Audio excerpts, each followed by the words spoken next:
I'm Faith, 34 years old, and for 12 straight months, my own family called me a thief, a manipulator, and a heartless woman who stole from a dying old man. My sister Brooke led the charge. My mother backed her up. Half of my relatives believed them without question. I spent an entire year drowning in voicemails, text messages, and family gatherings where people whispered behind my back, all because my grandfather left me his cabin. But here's what none of them knew. Grandpa didn't just leave me property. He left me a letter, written the day he changed his will. And in that letter, he described exactly what he heard my sister say at his 80th birthday party. Words so cruel, they broke his heart. Before I tell you what happened, please take a moment to like and subscribe. But only if you truly enjoy this story. And drop a comment below. Where are you watching from and what time is it there? Now, let me take you back to 14 months ago, the night I got the phone call that changed everything. The call came at 3:47 in the morning. I was halfway through a 12-hour night shift at St. Andrew's Hospital, checking vitals on a patient in room 412, when my phone buzzed in my scrub pocket. I almost ignored it. Then I saw the name. Mom. My mother never called me. Not at 3 a.m. Not ever, really. I stepped into the hallway, heart already sinking. Faith. Her voice was flat, clinical. Your grandfather passed an hour ago. Come home. The line went dead. I stood there, phone pressed to my ear, listening to nothing. The fluorescent lights hummed above me. A machine beeped somewhere down the corridor, and I felt the ground tilt beneath my feet. Grandpa Walter was gone. He was the only person in my family who ever truly saw me. While my parents praised Brooke for her marketing career and designer lifestyle, Grandpa would sit with me on his cabin porch and say, "You're the one who shows up, Faith. That matters more than any job title." The last time I visited him, 3 weeks before, he had held my hand with surprising strength. "You're the only one who sits with me," he'd whispered. "Remember that." I didn't understand then. I do now. I requested emergency leave and drove 4 hours through the dark. When I finally pulled into my mother's driveway at dawn, Brooke's white Lexus was already parked in the prime spot near the front door. Of course it was. My mother opened the door before I could knock. She looked past me, not at me. "Took you long enough," she said. "Brooke's been here since midnight." I swallowed the response that burned in my throat and stepped inside, where my sister was already discussing arrangements with our mother, as if Grandpa were a problem to be solved rather than a person to be mourned. The funeral was standing room only. Grandpa Walter had lived in this town for 63 years. He'd coached Little League, volunteered at the fire department, and lent money to neighbors who never paid him back. Everyone loved him. Everyone except, apparently, the people who should have loved him most. I stood in the back corner of the reception hall, watching my sister work the room. Brooke wore a black designer dress that probably cost more than my monthly rent. She dabbed at her eyes with a silk handkerchief, accepting hugs and murmured condolences like a grieving princess. "She must be devastated," I heard Cousin Linda whisper to Uncle Robert. "She was always so close to Walter." Close. Brooke visited Grandpa twice in 5 years. I drove out to his cabin every single week, but I didn't correct them. What was the point? Then a warm hand touched my elbow. Aunt Margaret, my mother's younger sister, the only one who never picked sides. "I know," she said quietly, not looking at me. "I know you were the one who actually took care of him, Faith." My throat tightened. I couldn't speak. "He knew too," she added. Then she squeezed my arm and disappeared back into the crowd. Later, my mother stood at the podium and gave a speech about family and legacy. She mentioned how much Brooke adored her grandfather. She talked about Sunday dinners and holiday traditions. She never said my name. Not once. I sat in the back row, hands folded in my lap, and let the tears fall silently. Not because of the oversight. I was used to being invisible in this family. I cried because Grandpa was the only one who ever made me feel seen, and now he was gone. 1 week after the funeral, we gathered in Harold Brennan's law office. Harold had been Grandpa's attorney for 30 years. A silver-haired man with kind eyes and a voice like warm honey. He'd handled Grandpa's affairs since before I was born. The office was small. My mother sat in the center chair. Brooke flanked her right side, tapping manicured nails against her designer purse. I took the seat furthest from them both. "Thank you all for coming," Harold began, adjusting his reading glasses. Walter was very specific about his wishes. He read through the standard items first. Grandpa's savings account, approximately $42,000, would be split equally between his two granddaughters, personal effects distributed according to a separate list. Then Harold paused. He looked up, directly at me. "And finally, regarding the cabin property on Miller Lake." Brooke leaned forward. My mother straightened in her chair. "Walter has bequeathed the cabin, the land, and all its contents solely and entirely to his granddaughter, Faith Sinclair." Silence. Then Brooke shot to her feet. "That's impossible," her voice cracked. "There must be a mistake. Grandpa would never—" "There is no mistake, Ms. Sinclair." Harold's tone remained calm but firm. "This will was updated 11 months before Walter's passing. It is entirely legal and reflects his explicit wishes." My mother turned to stare at me. Her eyes were ice. "You knew about this," she accused. "I didn't." My voice came out barely above a whisper. "I swear I had no idea." Brooke's face twisted. "This is ridiculous. She must have—" "Ms. Sinclair," Harold cut her off. "Your grandfather was of sound mind. I witnessed the signing personally." The room felt like it was shrinking. I could barely breathe. Grandpa left me the cabin, just me. But why? The moment we stepped outside the law office, my mother grabbed my arm. "We need to talk." Her grip was iron. "Privately." She pulled me around the corner of the building, away from Harold's window. Brooke followed, heels clicking against the pavement like a countdown. "You're going to share that cabin with your sister." Mom's voice left no room for discussion. "That's what family does." I tried to pull my arm free. She held tighter. "Mom, Grandpa made his decision. His decision was wrong." She finally released me, but her glare didn't soften. "He was old, confused. You spent all that time with him. God knows what you put in his head." The accusation hit like a slap. Then Brooke stepped forward, and her entire demeanor shifted. Gone was the outrage from Harold's office. Now she wore the mask of a wounded sister, voice trembling with practiced vulnerability. "Faith, I don't want to fight." She reached for my hand. "I just want us to both have memories of Grandpa. The cabin was special to all of us." I hesitated. Maybe I was being unreasonable. Maybe— "I'm not asking you to give it up entirely," Brooke continued, her tone honeyed. "Just share. Put both our names on the deed. That's fair, isn't it?" Something flickered in her eyes, something calculating. "I'll let you visit any time," I said carefully. "You can stay whenever you want, but I don't want to change the deed." Brooke's mask slipped for just a second. "Who said anything about selling?" Her voice sharpened. "I just want what's fair." And there it was. The word she'd been circling around.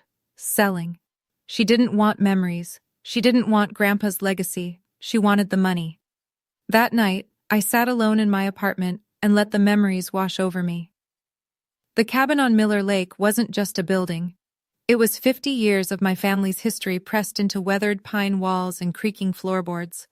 I was 8 the first time Grandpa took me fishing off the dock. I remember the morning mist rising off the water, the way he patiently untangled my line when I cast it into the trees. "This lake taught your grandmother how to swim," he'd told me. "And right there on that porch is where I asked her to marry me. She said yes before I even finished the question." Grandma passed when I was 12. I barely remember her face now, but I remember the cabin. Her quilt still hung on the beds. Her recipe cards were still tucked in the kitchen drawer. And my father. Dad died when I was 12. A car accident on a rainy night. He was only 39. But before that, some of my best memories with him happened at that cabin. He taught me to skip stones. He'd carry me on his shoulders down to the water and pretend to throw me in while I shrieked with laughter. The cabin was where Dad learned to walk, where he spent every summer of his childhood. If Brooke sold it, all of that would vanish. Some developer would tear it down, build a vacation rental, and charge tourists $300 a night to sleep where my grandmother dreamed and my father took his first steps. I couldn't let that happen. Grandpa always said, "This cabin isn't about money, Faith. It's about remembering who we are." I whispered into the dark of my empty apartment. "I won't let them take it, Grandpa. I promise." I had no idea how hard that promise would be to keep. The campaign started 3 days later. At first, it was just my mother, a text every morning, a voicemail every night. I didn't raise you to be selfish, Faith. Your grandfather would be ashamed of how you're acting. Call me back. We need to settle this like adults. Then Brooke joined in. Her messages were longer, more calculated. I can't believe you're really going to let a cabin destroy this family. Is property really worth more than your own sister?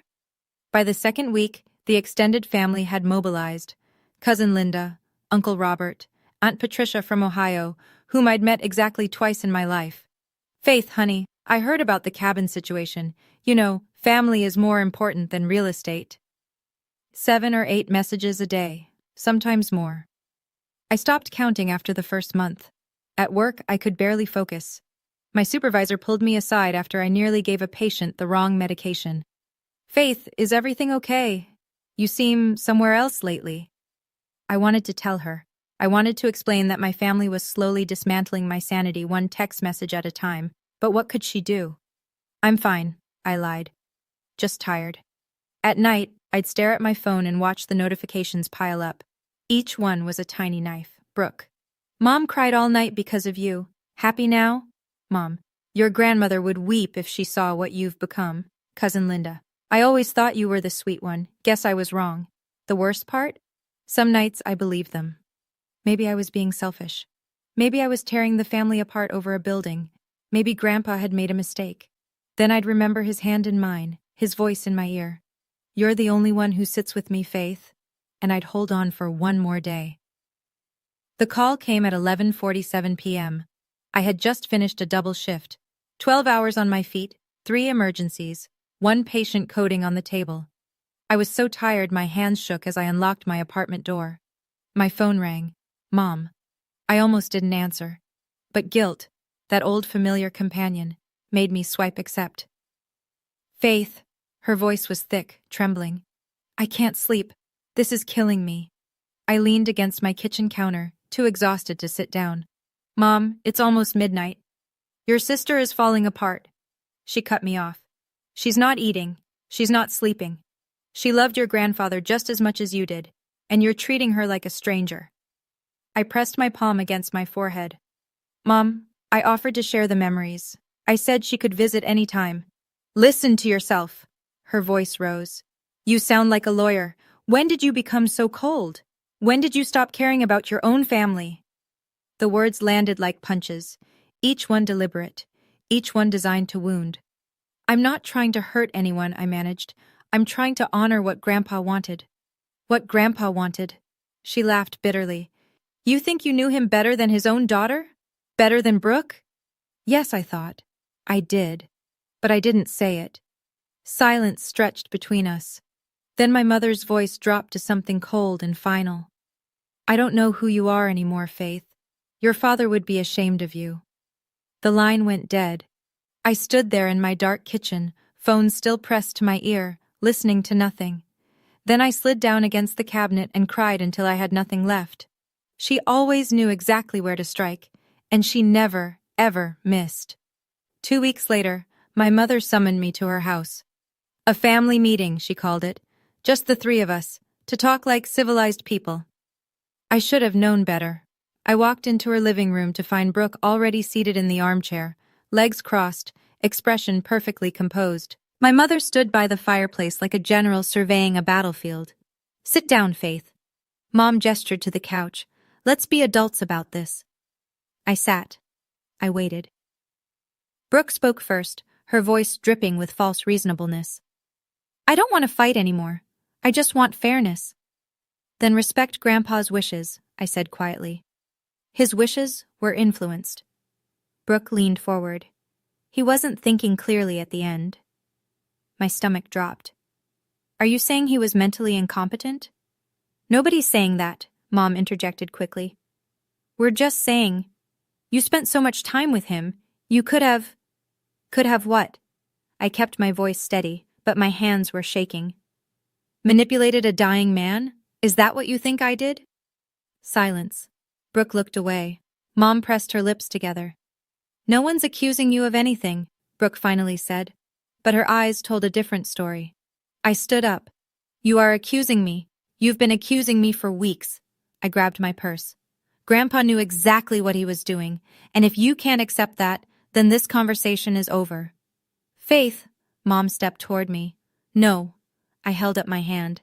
I've spent my whole life being the one who gives in, the one who keeps the peace. Not this time. I walked out the front door without looking back. My hands didn't stop shaking until I was halfway home, but for the first time in weeks, I felt something other than defeat. I felt angry. 3 days later, I drove to Aunt Margaret's house. She was the only person in my family who hadn't joined the crusade against me, the only one who still answered my calls without an agenda. She lived in a small bungalow on the edge of town, surrounded by rose bushes she'd been cultivating for 30 years. When I pulled into her driveway, she was already standing on the porch with 2 cups of tea. You look terrible, she said matter-of-factly. Come inside. We sat in her kitchen, sunlight streaming through lace curtains, and for a while, neither of us spoke. Then Margaret set down her cup. Faith, there's something I need to tell you. I looked up. Last year I helped your grandfather install something at the cabin. She paused, choosing her words carefully. A security system. Cameras. Cameras? I frowned. Grandpa hated technology. He did, but he said there'd been some strangers wandering near the property, asked me to help him set it up. She met my eyes. But I always thought he had another reason. My heart beat faster. What do you mean? Margaret shook her head slowly. I don't know exactly, but your grandfather was sharp, Faith. Sharper than anyone gave him credit for. He saw things. He noticed things. She reached across the table and squeezed my hand. You should go to the cabin. There might be something there he left for you. Like what? I don't know. She released my hand. But Walter loved you more than anyone in this family, and he wasn't the type to leave you defenseless. I drove home that night with her words echoing in my head. Cameras. Something he left for you, not defenseless. What had Grandpa seen? What did he want me to find? I drove to the cabin the following Saturday. It was my first time there since Grandpa died. I'd been avoiding it, I realized, afraid of what it would feel like to walk through those rooms without him. But Aunt Margaret's words wouldn't leave me alone. The cabin looked exactly as I remembered. Pine walls weathered silver by decades of sun and rain. The porch where Grandpa used to sit with his morning coffee. The dock stretching out over Miller Lake like an arm reaching for the horizon. Inside, the air smelled like cedar and old books. Grandma's quilt still covered the beds. The kitchen still held her recipes in a tin box by the stove. I found myself drifting toward Grandpa's study, a small room at the back of the cabin where he'd spent hours reading, writing, thinking. His desk sat by the window, overlooking the lake. I lowered myself into his chair, running my fingers over the worn wood. Then I opened the top drawer. Papers, old receipts, a faded photograph of Grandma, and beneath it all, a white envelope with my name written in Grandpa's careful handwriting. For Faith, to be opened when you need strength. My hands trembled as I broke the seal. Inside was a letter, handwritten, dated 11 months before his death, the same date Harold mentioned when the will was changed. I began to read, My dear Faith, if you're reading this, it means I'm gone, and they're giving you a hard time about the cabin. I knew they would. That's why I'm writing this now, while my mind is still clear and my hands still steady.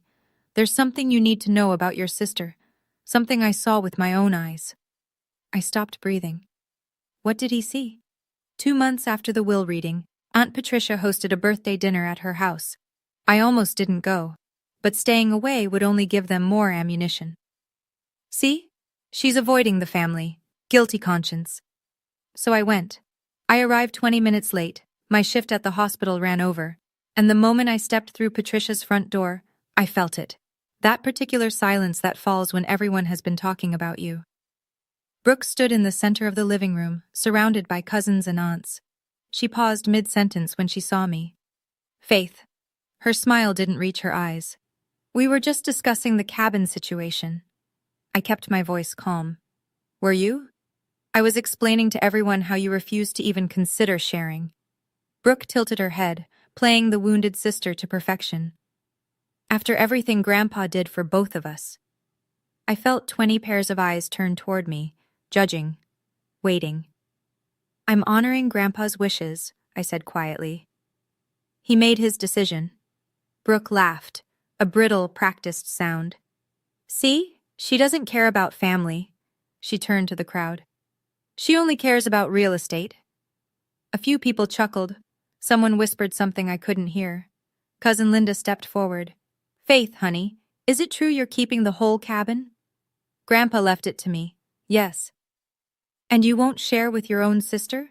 I opened my mouth to explain, about the visits, about the memories, about what the cabin meant. But Brooke cut me off. She's changed, Brooke announced to the room. Money changed her. The words hit like stones. I grabbed my purse. I didn't trust myself to speak without crying. I should go, I managed. I left before they could see the tears. But I heard Brooke's voice follow me out. See what I mean? That night I sat on my apartment floor and read Grandpa's letter from beginning to end. The first part was gentle.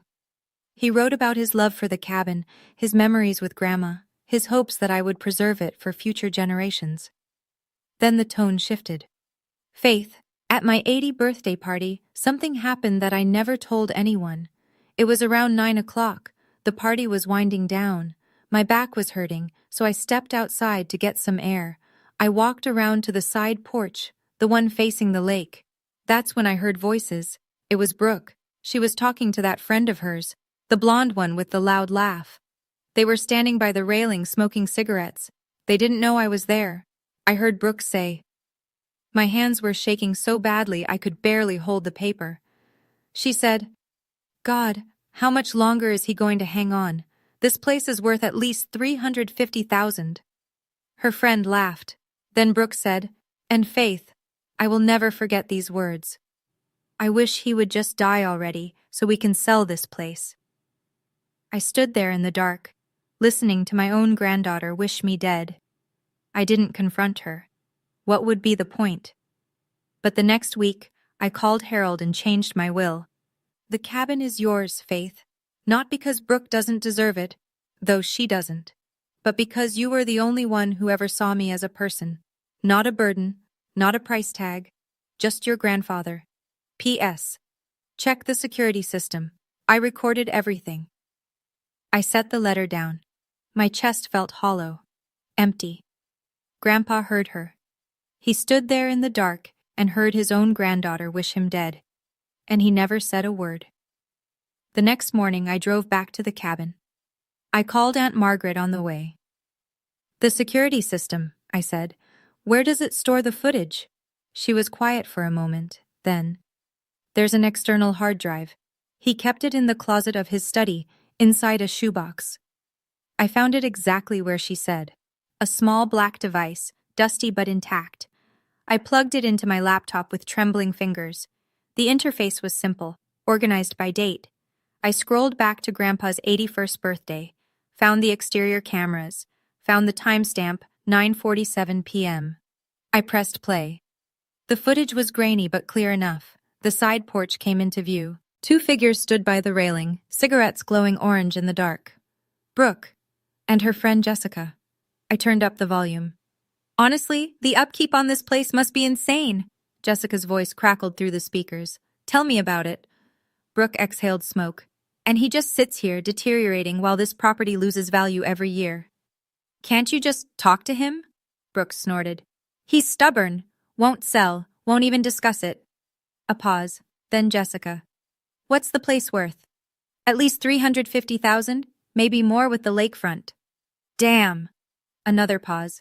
Then Brooke's voice, clear as glass. God, I wish he would just die already so we can finally cash out. Jessica laughed.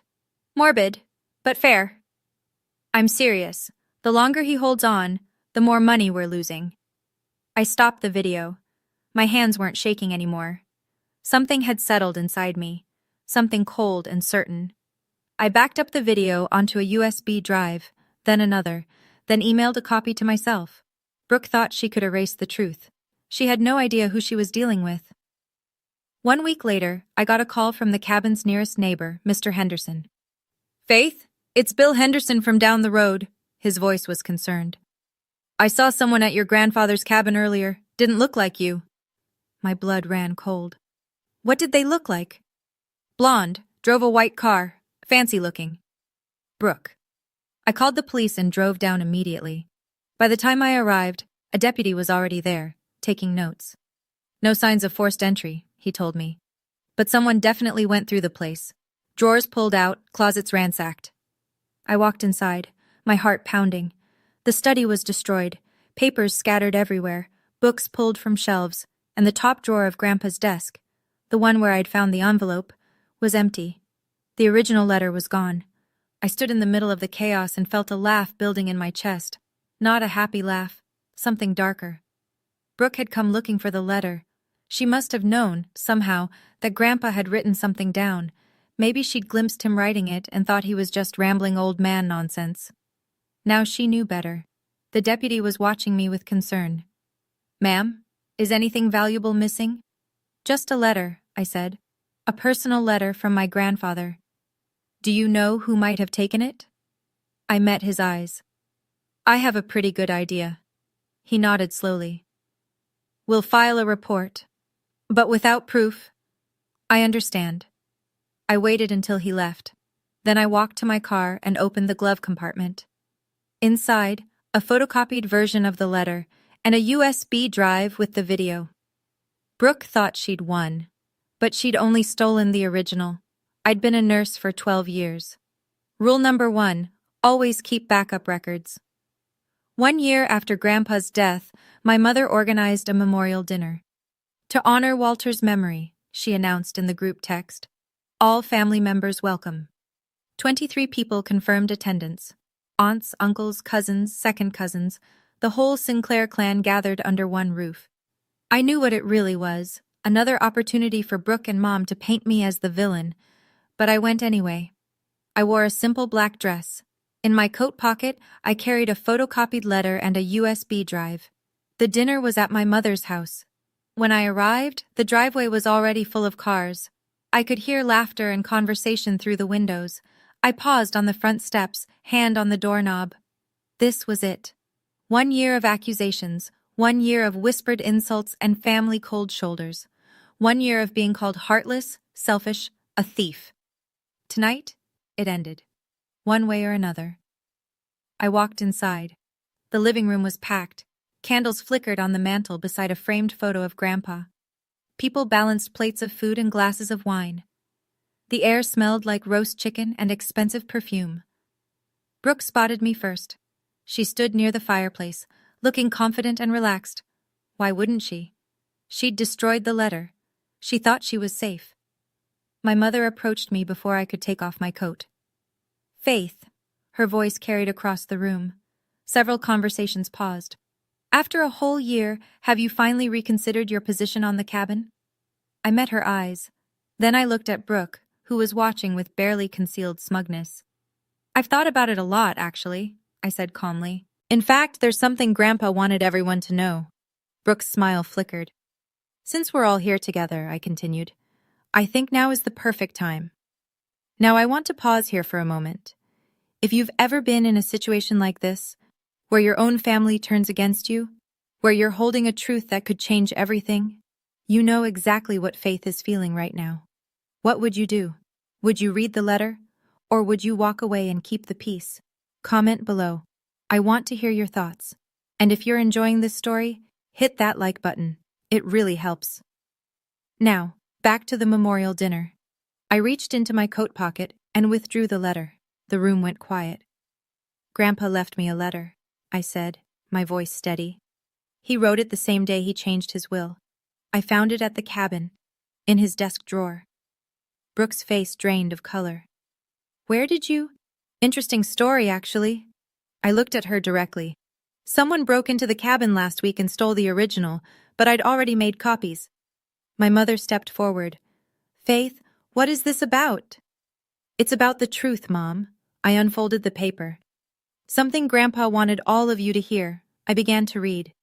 "My dear Faith, if you're reading this, it means I'm gone, and they're giving you a hard time about the cabin." I read through the beginning. The room stayed silent. Then I reached the part about the birthday party. I heard Brooke say, "God, how much longer is he going to hang on?"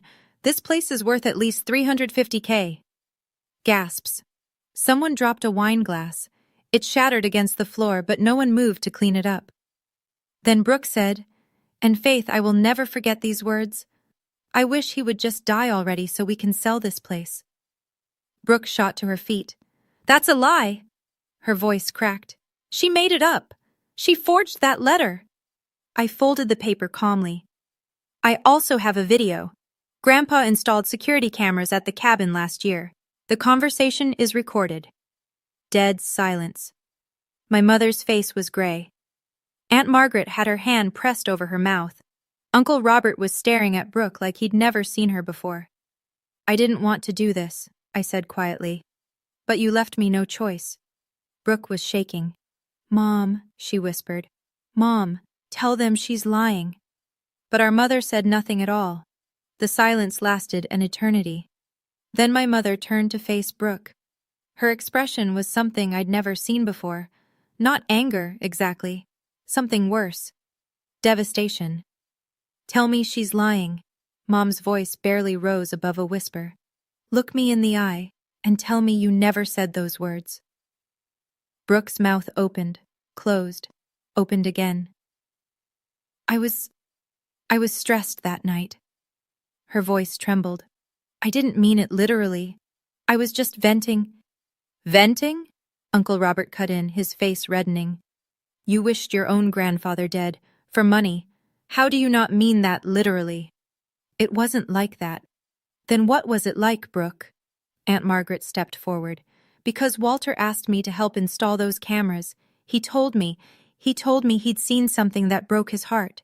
I didn't understand then. I do now. Brooke looked around the room wildly, searching for an ally. Every face was stone. Her fiancé, Craig, stood near the back of the room. He'd been quiet throughout the evening, but now he set down his glass with a decisive click. I think I need some air, he said flatly. He walked out the front door without looking at Brooke. Craig. She moved to follow him.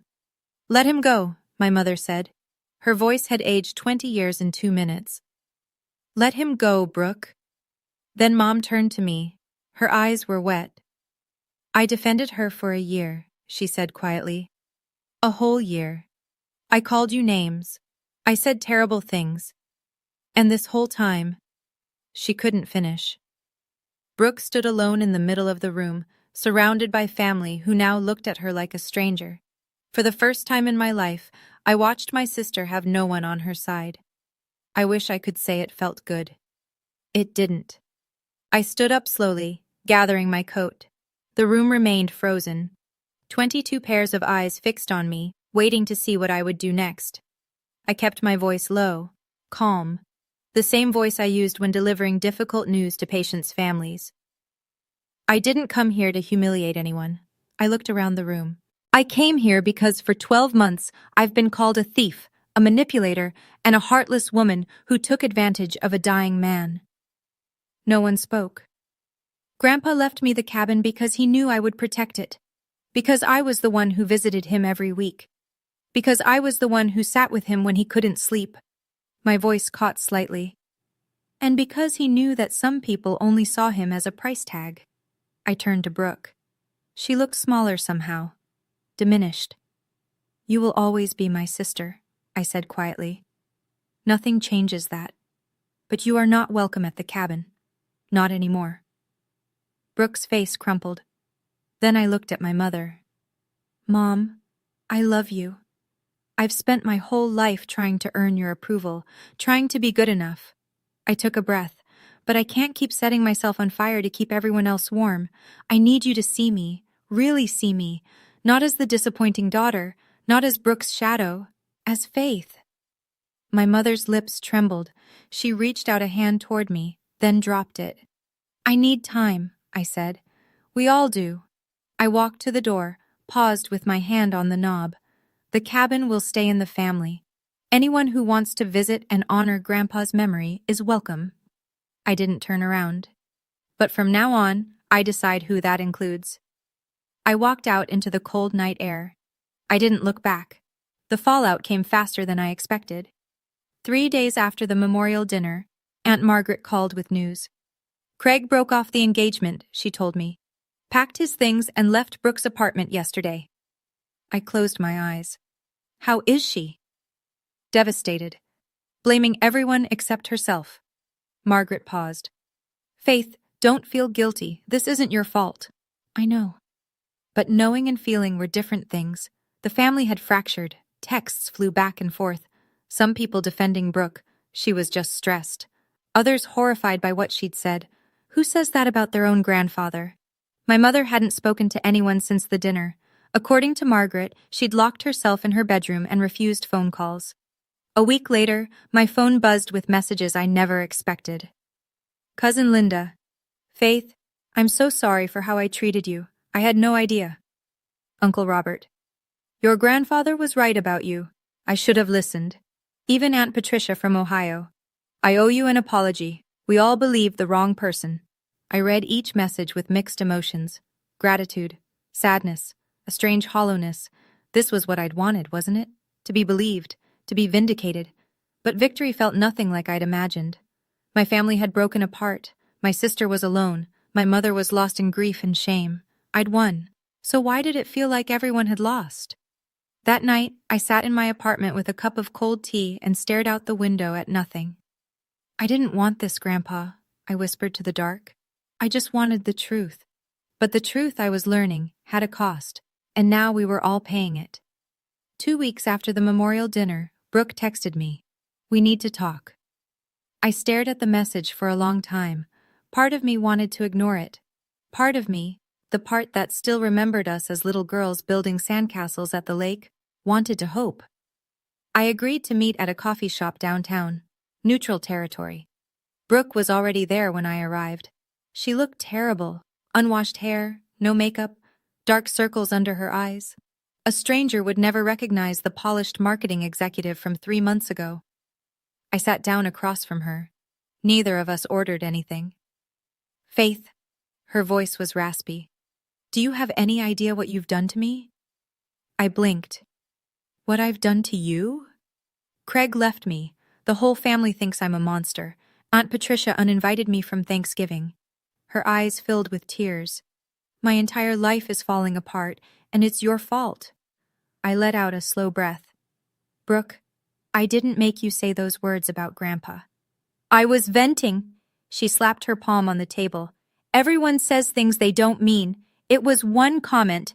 At his birthday party, I kept my voice level. You wished him dead while he was 50 feet away, and then you spent 11 months pretending nothing happened. I didn't know he heard. Does that make it better? Silence. Brooke's face crumpled. For a moment, I thought she might apologize, might show some genuine remorse. Instead, she whispered, You ruined everything. I stood up, left enough cash on the table to cover a coffee I never ordered. When you're ready to take responsibility, not for the consequences, but for what you actually did, you know where to find me. I walked out without looking back. Some bridges can only be rebuilt by the person who burned them. If you've ever had to set boundaries with someone you love, family, friends, anyone who crossed a line they shouldn't have, then you know this isn't easy. It's not about winning. It's about protecting yourself while leaving the door open for real change. Comment boundaries below if you understand what Faith is going through. And if this story is hitting close to home, share it with someone who needs to hear it. Okay, let's see what happens next. 1 month later, my mother called. I want to see you, she said. No preamble, no small talk. Please come home. I drove to her house the next morning, the place where I'd grown up feeling invisible, the place I'd fled from a year ago with tears streaming down my face. Mom was waiting in the kitchen, the same kitchen where she'd once baked birthday cakes and years later told me I was tearing the family apart. She looked older, smaller. The sharp edges I remembered had softened into something fragile. Sit down, she said quietly. Please. I sat. For a long moment, neither of us spoke. The clock on the wall ticked. The refrigerator hummed. Then my mother said, I was wrong. I looked up. I was so wrong, Faith. Her voice cracked.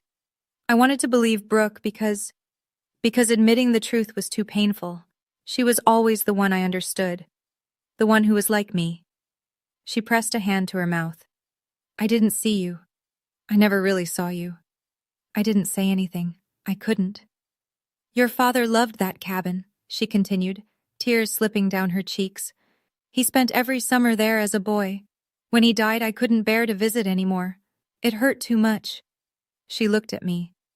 But you went. Every week you went. And I resented you for it. Mom, let me finish. She reached across the table and took my hand. I'm sorry. For all of it. For taking Brooke's side. For saying your father would be ashamed. For never telling you that I'm proud of who you are. I was crying now too. I need time, I managed. But I want to try. I want that too, she whispered. More than anything. It wasn't forgiveness. Not yet. But it was a beginning. 2 months after the memorial dinner, I drove to the cabin alone. It was a Saturday in early October. The leaves had turned gold and crimson, carpeting the ground in color. The lake was glass still, reflecting the sky like a mirror. I parked in the gravel driveway and sat there for a while, just looking. This was mine now. Not because I'd taken it from anyone, but because Grandpa had chosen to give it to me. I walked up the porch steps, unlocked the door, and stepped inside. The cabin embraced me with familiar smells, cedar, old books, the faint trace of Grandma's lavender sachets. Dust motes floated in the afternoon light. I moved through the rooms slowly. The kitchen where Grandpa made pancakes on Sunday mornings. The living room where he taught me to play chess. The porch where he'd sit for hours, watching the lake. Finally, I went to his study. I sat down in his chair, opened the drawer where I'd first found the letter. Empty now, but not really. I pulled out my copy of the letter and read the last paragraph one more time. The cabin is yours, Faith, not because Brooke doesn't deserve it, though she doesn't, but because you were the only one who ever saw me as a person, not a burden, not a price tag, just your grandfather. I pressed the paper to my chest. I kept my promise, I whispered to the empty room. I saved it.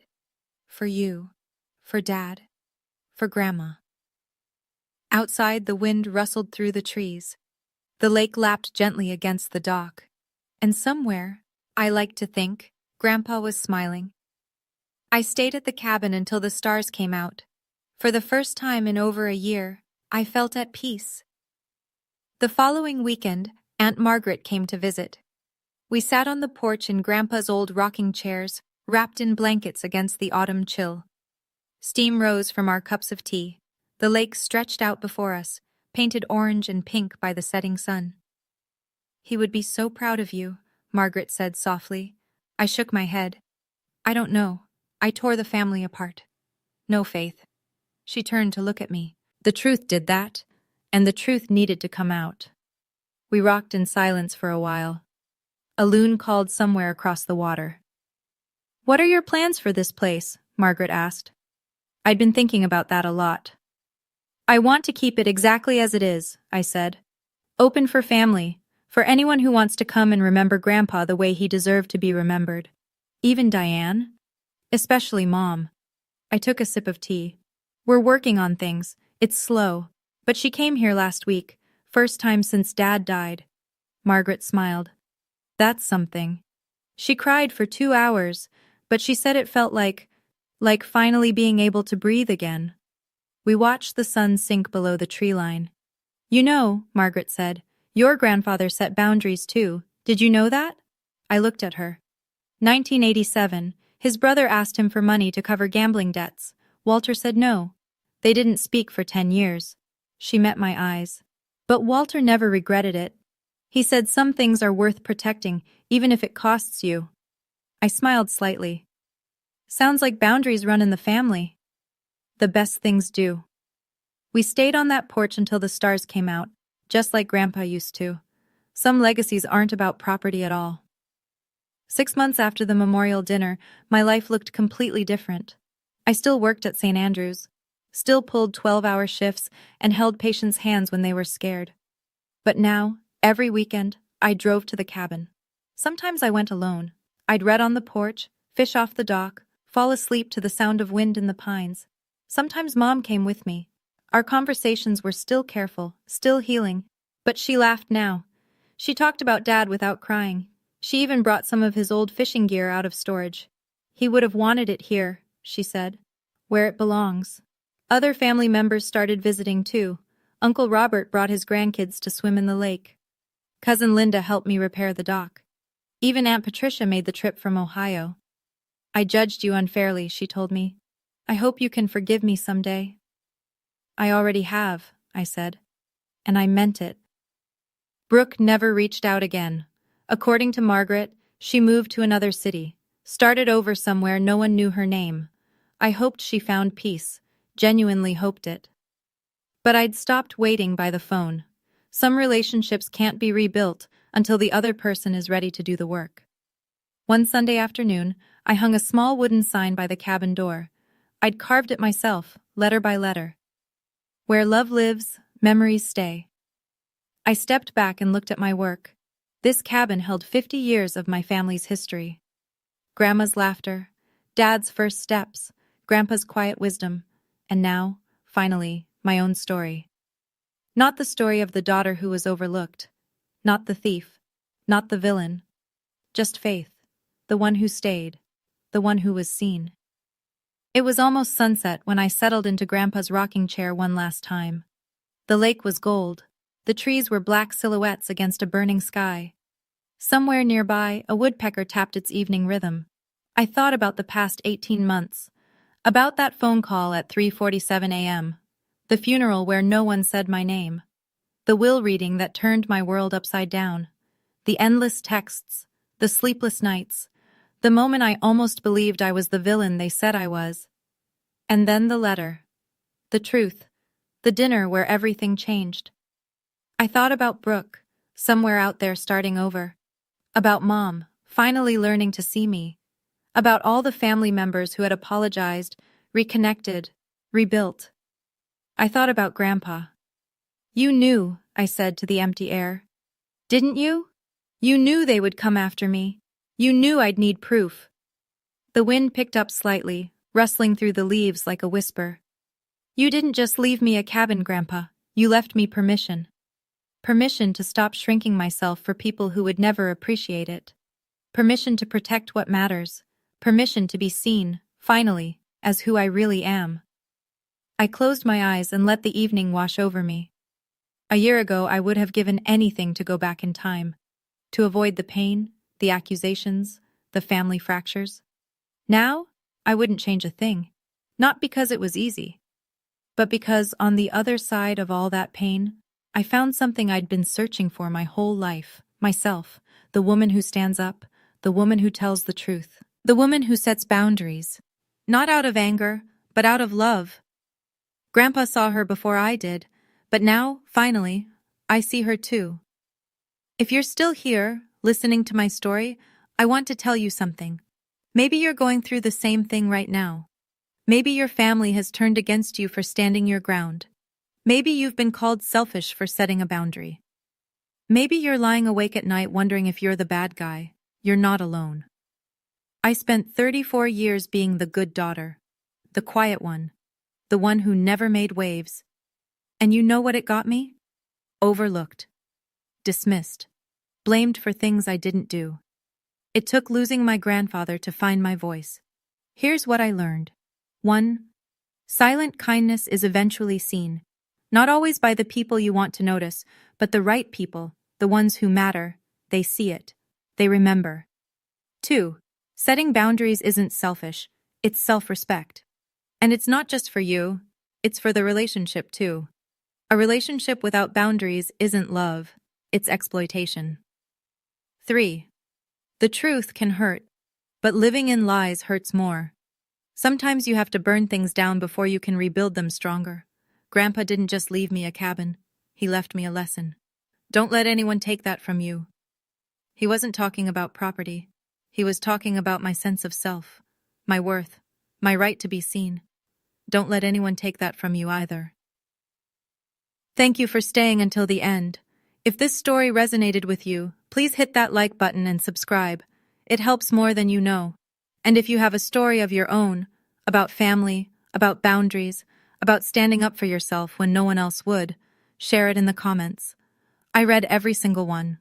Check the description for more stories like this one. And remember, you deserve to be seen. Until next time.